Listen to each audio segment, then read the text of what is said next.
So welcome back to Karthik bio academy YouTube channel. అయితే మనకి AP Telangana వారికి ఉపయోగపడే విధంగా ఇంటర్మీడియట్ నుంచి మనం కంటెంట్ అయితే కోర్స్ అయితే స్టార్ట్ చేశాను యూట్యూబ్లో. అయితే చాలామంది అడుగుతున్నారు, ముందు సెకండ్ ఇయర్ జువాలజీ చేయమంటున్నారు. కాబట్టి ఈరోజు ఏం చేస్తున్నానంటే, మరి సెకండ్ ఇయర్లో మనకి లాస్ట్ నుంచి వస్తున్న అప్లైడ్ బయాలజీ.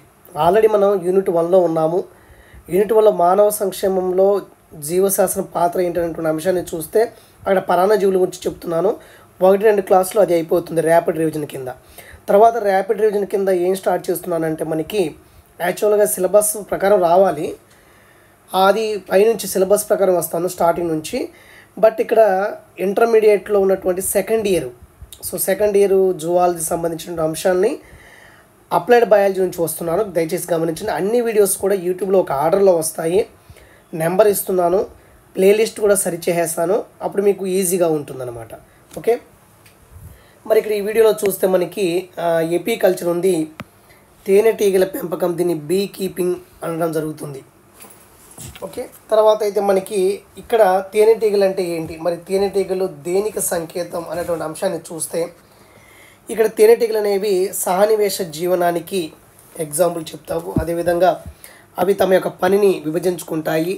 బహురూపగత అంటే 3 రూపాల్లో ఉంటాయి. అంటే కూలి ఈగలు కావచ్చు, అదేవిధంగా మగ ఈగలు డ్రోన్లు కావచ్చు, రాణి ఈగలు అనేటువంటి ఈ 3 అంశాలు ఉంటాయి. కాబట్టి 3 రకాలుగా ఉంటాయి. కాబట్టి ఇవి బహురూపగతను ప్రదర్శిస్తాయి. అదేవిధంగా మరి తేనెటీగల పెంపకం అంటే ఏంటి అంటే, దేనికోసం తేనె, అదేవిధంగా మైనం ఉత్పత్తి కోసం, తేనె తుట్టె నిర్వహణ ద్వారా, అంటే తేనె కోసం కావచ్చు, మైనం కోసం కావచ్చు, వీటి రెండింటి ఉత్పత్తి కోసము.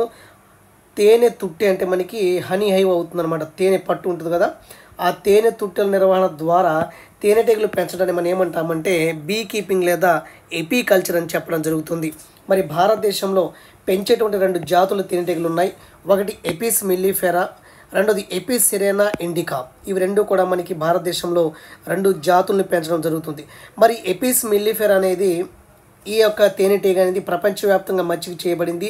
ఇది మొదటిసారిగా ఐరోపాలో ఉండేది. దీన్ని ఐరోపా తేనెటీగ అంటాము. ఇది మంచి నాణ్యమైనటువంటి తేనెని ఇస్తుంది. తర్వాత ఎపిస్ సెరెనా ఇండికా, ఇది భారతదేశం లేదా ఆసియన్ తుట్టే తేనెటీగ, అంటే ఇండియన్స్ లేదా ఏసియన్కి సంబంధించింది. ఇది ఈజీగా మనం పెంచడానికి అనువుగా ఉంటుంది. కాబట్టి భారతదేశంలో పెంచేటువంటి 2 తేనె తీగలు ఏంటంటే, జాతులు ఏంటంటే మనకి ఎపిస్ మెల్లిఫెరా, అదేవిధంగా ఎపిస్ సెరెనా ఇండికా. సో ఇవి ర్యాపిడ్ రివిజన్ కాబట్టి నేను ఫాస్ట్గానే చెప్తున్నాను, దయచేసి అర్థం చేసుకోండి. తర్వాత చూడండి, మనకి సో ఇలాగ ఉంటుంది. మనకి తేనె తుట్టె లేదా హనీ హైవ్ అని చెప్పొచ్చు, తేనె పట్టు అని చెప్పొచ్చు, ఏదని చెప్పొచ్చు. దీంట్లో రాణి ఈగ ఉంటుంది, డ్రోన్లు ఉంటాయి, కూలి ఈగలు. రాణి ఈగ అంటే మనకి మెయిన్ క్వీన్ బీ అని చెప్పొచ్చు. డ్రోన్లు అంటే మనకి పురుష జీవులు. ఇవి ఏకస్థితికంలో ఉండి ఫలవంతమైనటువంటి పురుష తేనెటీగలు ఉంటాయి. ఎగ్జామ్ పాయింట్ ఆఫ్ వ్యూలో డ్రోన్ మీద ఎగ్జామ్ క్వశ్చన్ అడుగుతాడు. డ్రోన్లు అనేవి ఎలాంటివి అంటే ఏకస్థితిక, ఖచ్చితంగా ఈ బిట్ ఉంటుంది, ఏకస్థితిక. అదేవిధంగా ఫలవంతమైన పురుష తేనెటీగలు, ఫలవంతంగా ఉండేటువంటి పురుష తేనెటీగలు. తర్వాత కూలి ఈగలు అనేవి ఉంటాయి. కాబట్టి ఇక్కడ చూస్తే ఈ తేనె తుట్టెలో లేదా హనీ హైవ్లో మనకి ఏముంటాయంటే, మనకి రాణి ఈగ ఉంటుంది, డ్రోన్లు ఉంటాయి. ఇది ఏకస్థితిగా ఫలవంతమైనటువంటి పురుష తేనెటీగ. డ్రోన్ అంటే ఏకస్థితికంలో ఉంటుంది, ఫలవంతంగా ఉన్నటువంటి పురుష తేనెటీగలే డ్రోన్ అని చెప్పొచ్చు. తర్వాత కూలి ఈగలు. ఇలాగా 3 రకాల ఈగలు అనేవి తేనె తుట్టెలో ఉంటాయి. ఓకేనా. తర్వాత మనకి ఇక్కడ తేనె పట్టులో ఉన్నటువంటి 3 రకాల ఈగల గురించి మనం మాట్లాడే ముందుగా మనకి క్వీన్ బీ, రాణి ఈగ అనేది ఉంటుంది. సో ఈ సహనివేశంలో ఆ గుంపులో అతిపెద్ద జీవి ఏంటంటే మనకి రాణి ఈగ అని చెప్పొచ్చు. 1 మాత్రమే ఉంటుంది. ఓకే, ఇది ద్వయస్థితిక ఆడజీవిగా ఉంటుంది, గుర్తుపెట్టుకోండి. ద్వయస్థితికంలో ఉన్నటువంటి ఆడజీవిగా ఉంటుంది. అదేవిధంగా ఇది గుడ్లు పెడుతుంది. దీని పని ఏంటంటే గుడ్లు పెట్టడము. దీని యొక్క జీవితకాలం వచ్చేసి మనకి 5 సంవత్సరాలు. గుడ్లు పెడుతుంది. అదేవిధంగా మనకి అతిపెద్ద జీవి అంటే మనకి క్వీన్ బీ అంటే రాణి ఈగ. సహనివేశంలో తేనె తుట్టులో ఉన్నటువంటి సహనివేశం అంటాం గ్రూప్ అంటాం కదా, ఆ సహనివేశంలో అతిపెద్ద జీవి ఏంటంటే మనకి క్వీన్ బీ అవుతుంది. అయితే ఇది 1 మాత్రమే ఉండి ఫలవంతంగా ఉంటుంది. ఇది ద్వయస్థితిక ఆడజీవి. ఇది అదేవిధంగా గుడ్లు మాత్రమే, దీని యొక్క పని ఏంటంటే గుడ్లు పెట్టడము. అతిపెద్ద జీవి. జీవితకాలం వచ్చేసి మనకి 5 ఇయర్స్ అని చెప్పొచ్చు. ఓకే, తర్వాత ఇక్కడ మనకి ఈ రాణిగా ఏం చేస్తుందంటే శోభన ఉడ్డయానం న్యూక్లియర్ ఫ్లైట్ అని చెప్తాము. న్యూక్లియర్ ఫ్లైట్ సంపర్కం ద్వారా ఫలదీకరణం చెంది రోజుకి 2000 గుడ్లు విడుదల చేస్తుంది. ఇక్కడ మనకి ఒక కాన్సెప్ట్ చూస్తే దీని గురించి శోభన ఉడ్డయానం అంటే పెద్ద కాన్సెప్ట్ ఇది. అంటే ఈ రాణిగా ఏం చేస్తుందంటే ఈ న్యూక్లియర్ ఫ్లైట్లో అంటే లేదా శోభన ఉడ్డయానం ద్వారా ఏం చేస్తుంది, ఈ పురుష జీవుల నుంచి అంటే డ్రోన్ నుంచి శుక్రకణాలను గ్రహించి తన శుక్రాశయంలో నిల్వ చేసుకొని ఎలాగా ఏం చేస్తుందంటే 2 రకాలైనటువంటి అండాలను విడుదల చేస్తుంది. చాలా జాగ్రత్త వినండి. రాణిగా శోభన ఉడ్డయానం అనేటువంటి ప్రాసెస్ ద్వారా ఈ సంపర్కం ద్వారా ఏం చేస్తుందంటే శోభన ఉడ్డయానం ద్వారా పురుష జీవుల నుంచి అంటే డ్రోన్ నుంచి శుక్రకణాలను గ్రహించి వాటిని శుక్రాశయంలో నిల్వ చేసుకొని ఫలవంతంగా ఉండేటివి ఫలవంతంగా కానివంటి 2 రకాల అండాలను విడుదల చేస్తుంది. గుర్తుపెట్టుకోండి. ఇక్కడ చూడండి, ఈ శోభన ఉడ్డయానం ద్వారా దీన్ని న్యూక్లియర్ ఫ్లైట్ అని చెప్పొచ్చు కదా, న్యూక్లియర్ ఫ్లైట్ అని చెప్పొచ్చు. దీని ద్వారా రాణిగా ఏం చేస్తుందంటే పురుష జీవుల నుంచి డ్రోన్ నుంచి శుక్రకణాలను సేకరించుకొని తన శుక్రాశయంలో నిల్వ చేసుకొని ఫలవంతమైనటువంటి అండాలు ఫలవంతం కానివి అనేటువంటి 2 రకాలని అండాలని విడుదల చేస్తుంది రాణిగా. అయితే రాణిగా తయారు చేసినటువంటి లేదా రిలీజ్ చేసినటువంటి ఫలవంతమైనటువంటి అండాల నుంచి ఫలవంతమైనటువంటి అండాలు అనేవి ఆడజీవులుగా అభివృద్ధి చెందుతాయి. ఫలవంతం కానివి అనేది మనకి కూలి ఈగలుగా అదేవిధంగా డ్రోన్లుగా అంటే కూలి ఈగలుగా అదేవిధంగా డ్రోన్ అంటే పురుష జీవులే కదా మగ జీవులే కదా వాటిగా అభివృద్ధి చెందుతుంది. మరి కూలి ఈగలు అనేవి స్త్రీ జీవులే కానీ వ్యంద్య జీవులు, ఇవి వ్యంద్యంగా ఉన్నటువంటి స్త్రీ జీవులు అనమాట. అయితే ఇక్కడ చూడండి ఓకే, ఇంతవరకు ఓకే. తర్వాత ఏం చేస్తుందంటే మనకి ఇక్కడ ఫలవంతమైనటువంటి అండాలు ఎలాగ మారుతాయి, ఆడ ఈగలుగా మారతాయి. సో ఈ ఆడ ఈగలు అనేవి ఏం చేస్తుందంటే ఈ తేనె తుట్టిలో ఉండేటువంటి రాయల్ జెల్లీని ఆహారంగా గ్రహిస్తాయి. రాయల్ జెల్లీ అంటే విటమిన్లు పోషకాలు అధికంగా ఉన్నటువంటి కూలీ ఈగలు తెచ్చినటువంటి ఆ మెటీరియల్ ఫుడ్ మెటీరియల్ అనమాట. గుర్తుపెట్టుకోండి. సో ఇక్కడ చూడండి, ఈ క్వీన్ ఈగ అంటే రాణి ఈగ యొక్క లార్వా అనేది దీన్ని మన గ్రబ్ అని చెప్పొచ్చు. ఇది రాయల్ జెల్లీని ఆహారంగా తీసుకుంటుంది. రాయల్ జెల్లీ అంటే తేనె తుట్టెలో కానీ హనీ హైవ్లో కానీ తేనె పట్టు కానీ తేనె తుట్టె అని చెప్పొచ్చు. ఈ తేనె తుట్టెలో ఉన్నటువంటి విటమిన్లు పోషకాలు అధికంగా ఉన్నటువంటి ఫుడ్ మెటీరియల్ ఏంటంటే మనకి రాయల్ జెల్లీ. సో ఈ రాయల్ జెల్లీ ఎక్కడి నుంచి వస్తుంది, యాక్చువల్గా కూలి ఈగలు తెచ్చి అంటే కూలి ఈగలు మకరందాన్ని తీసుకొచ్చేటప్పుడు ఈ కూలి ఈగలో ఉన్నటువంటి హైపోఫారింక్స్ గ్రంథుల యొక్క స్రావంతో మకరందం కలిసి రాయల్ జెల్లీగా తయారవుతుంది. ఓకే, తర్వాత డ్రోన్ ఈగలు. సో డ్రోన్ ఈగలు ఎలాంటివి అంటే మనకి ఇక్కడ మగజీవులు, వీటిని ఏమంటాము మగజీవులు. ఇవి ఏకస్థితికంలో ఉంటాయి. ఫలవంతమైనటువంటి పురుష తేనెటీగలు ఉంటాయి. మగజీవులు ఏకస్థితిగా అదేవిధంగా ఫలవంతమైనటువంటి పురుష తేనెటీగలు ఇవి. గుర్తుపెట్టుకోండి. ఇవి 200 నుంచి 300 వరకు ఉంటాయి. జీవితకాలం వచ్చేసి ఒక 57 రోజులు. సారీ, కొంచెం మిస్టేక్ అయింది.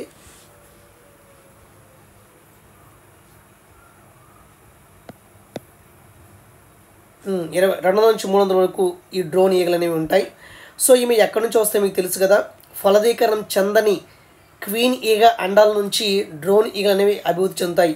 మరి ఏ పద్ధతిలో అభివృద్ధి చెందుతాయంటే మగ అనివేశ జనన పద్ధతిలో. అది ఏం పద్ధతి, అరిహినోటోకి అనేటువంటి మగ అనివేశ జనన పద్ధతి, మేల్ పార్థినోజెనిసిస్ అనేటువంటి పద్ధతి ద్వారా ఫలదీకరణం చెందని క్వీన్ ఈగ అండాల నుంచి డ్రోన్ ఈగలు అనేవి డెవలప్మెంట్ అవుతాయి. సో డ్రోన్ ఈగలు అంటే ఏకస్థితికంలో ఉండేటువంటి ఫలవంతమైనటువంటి పురుష తేనెటీగలు.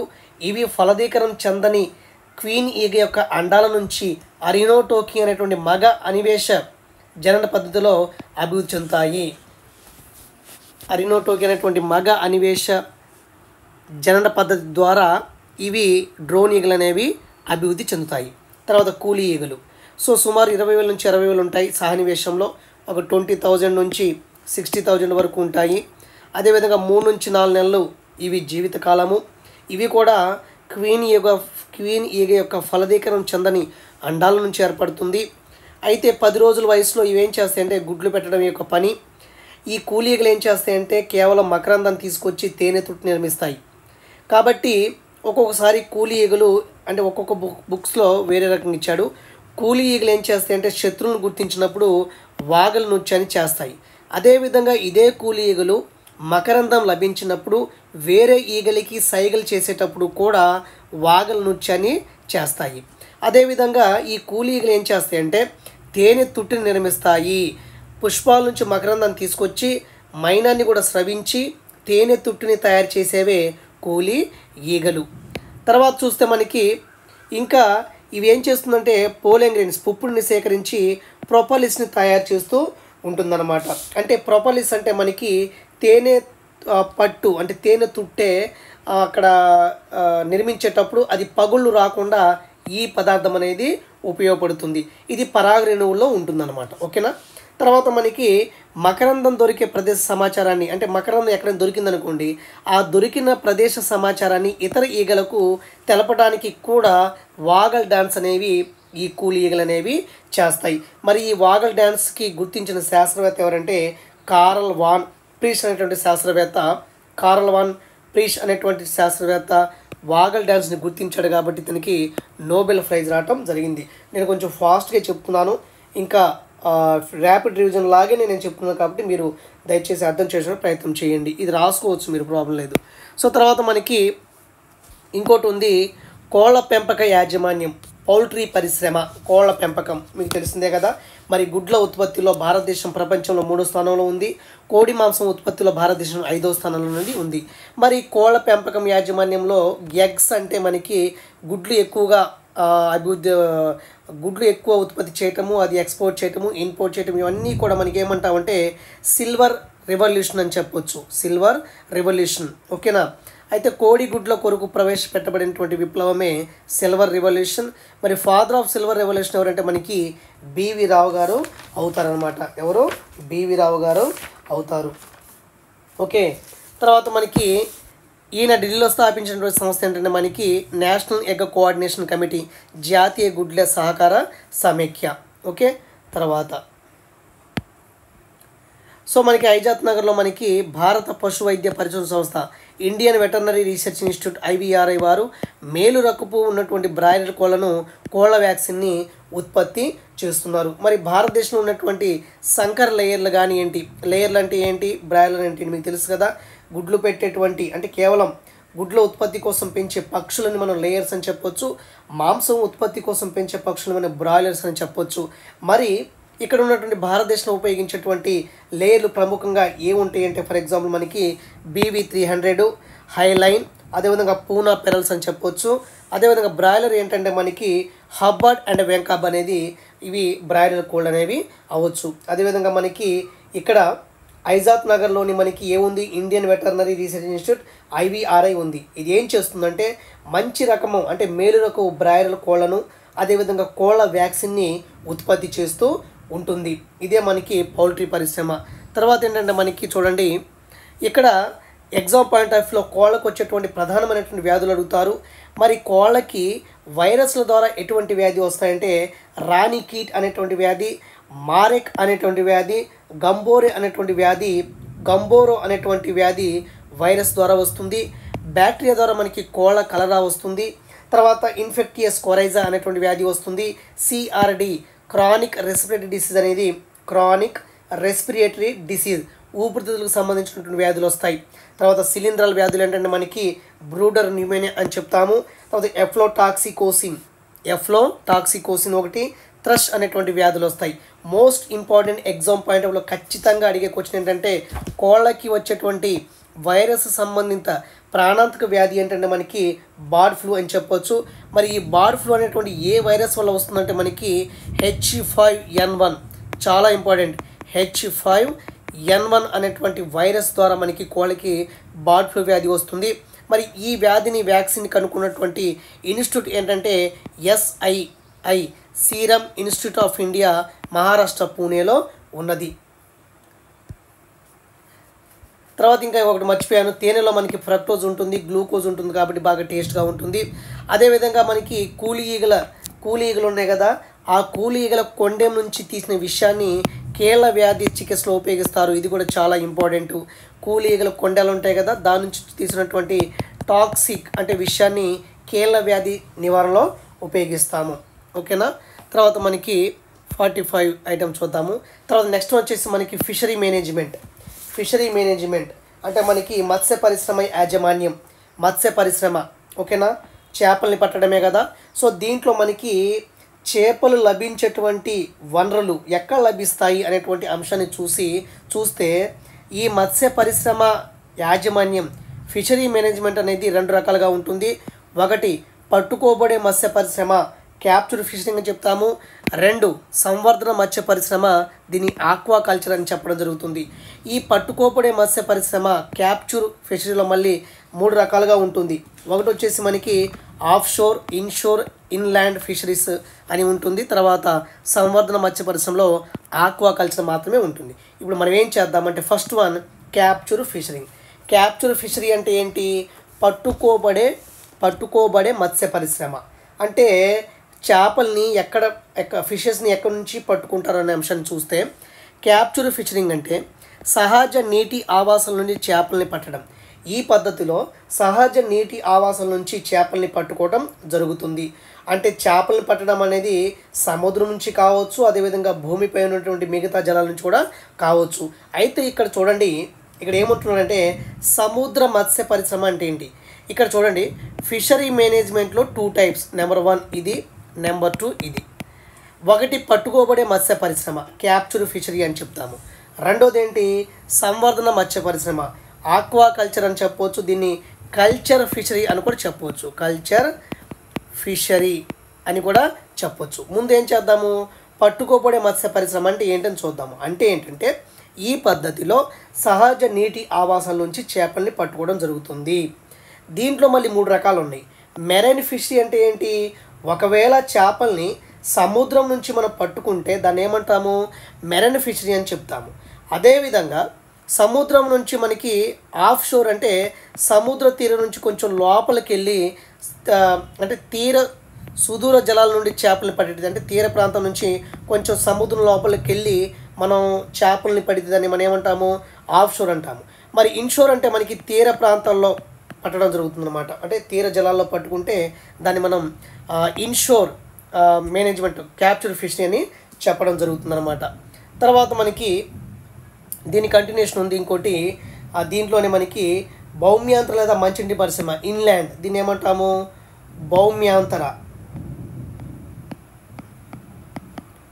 భౌమ్యాంతర లేదా మంచినీటి మత్స్య పరిశ్రమ అని చెప్పవచ్చు. మొత్తం రాయట్లేదు నేను. భౌమ్యాంతర లేదా మంచినీటి మత్స్య పరిశ్రమ, ఇన్లాండ్ ఫిషరీ అని చెప్పవచ్చు. అంటే నదీ ముఖ ద్వారాల నుంచి కానీ మంచినీటి నుంచి కానీ మనం ఈ యొక్క చేపల్ని పట్టుకుంటే దాన్ని మనం ఇన్లాండ్ ఫిషరీ అని లేదా భౌమ్యాంతర లేదా మంచినీటి మత్స్య పరిశ్రమ అని చెప్పొచ్చు. ఇక రెండోది చూస్తే మనకి సంవర్ధన మత్స్య పరిశ్రమ, దీన్ని కల్చర్ ఫిషరీ అని చెప్తాము. దీని ఇంకో పేరు వచ్చేసి మనకి ఆక్వా కల్చర్. ఓకేనా. అంటే నియంత్రిత పరిస్థితుల్లో ఎంపిక చేసిన జలచరాల పెంపకం, నిర్వహణ చేసి నియమిత కాలం తర్వాత పట్టుకోవడం. అంటే ఏం లేదు, నియంత్రిత పరిస్థితుల్లో ఎంపిక చేసినటువంటి జలచరాల పెంపకం, ఆ జలచరాల్ని మనం నిర్వహణ చేసి మేనేజ్మెంట్ చేసి నియమిత కాలం తర్వాత ఒక పర్టికులర్ పీరియడ్ తర్వాత పట్టుకోవటాన్ని మనం ఏమంటామంటే ఆక్వా కల్చర్ అని చెప్తాము. ఇప్పుడు చేపల చెరువు అండి, ఫర్ ఎగ్జాంపుల్ ఇది చేపల చెరువు, ఇది నియంత్రిత పరిస్థితే కదా. నియంత్రిత పరిస్థితిలో కొన్ని ఎంపిక చేసినటువంటి చేపలను తీసుకొచ్చి దీంట్లో పెంచుతాము. పెంచి దీన్ని ఏం చేస్తాము? దీని ఫుడ్ మెటీరియల్ అంతా కూడా నిర్వహణ చేస్తాము. నిర్వహణ చేసి 1 సంవత్సరం తర్వాత ఏం చేస్తాం? పట్టుకుంటాం. అదే మనకి కల్చర్ మత్స్య ఫిషరీ లేదా సంవర్ధన మత్స్య పరిశ్రమ. అంటే నియంత్రిత పరిస్థితుల్లో ఎంపిక చేసినటువంటి జలచరాలని పెంచడము, ఈ జలచరాలని నిర్వహణ చేస్తాము, వాటికి ఫుడ్ పెడతాము, అన్ని మెటీరియల్ ఇస్తాము, వాటికి మంచి ఫుడ్ అయితే అప్పుడు సప్లై చేయడం జరుగుతుంది. తర్వాత 1 సంవత్సరం తర్వాత పట్టుకుంటాము. దీన్నే మనం ఏమంటాము? సంవర్ధన మత్స్య పరిశ్రమ లేదా జల సంవర్ధనం అని చెప్పవచ్చు.